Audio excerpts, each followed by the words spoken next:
How do you find your dream job? I was always bouncing around in life from working at Walmart, working at McDonald's, working at Lowe's, to then working at some Hoffer plastic place. And then all of a sudden I was in the military and I was living my dream job until I wasn't anymore, right?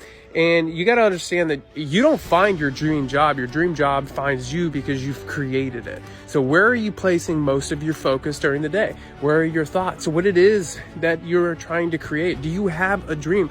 How do you develop a dream? How do you even decide to dream? How do you cultivate the feeling of faith? All of these things are the constructs of finding your dream job, or finding your passion, or living a life that you love in luxury, or living a life that you love in a rural environment. Whatever it is that you are creating, you need to envision it. You need to have a dream and you need to hold it. Other words, you're just walking through life aimlessly and your subconscious has no problem controlling you.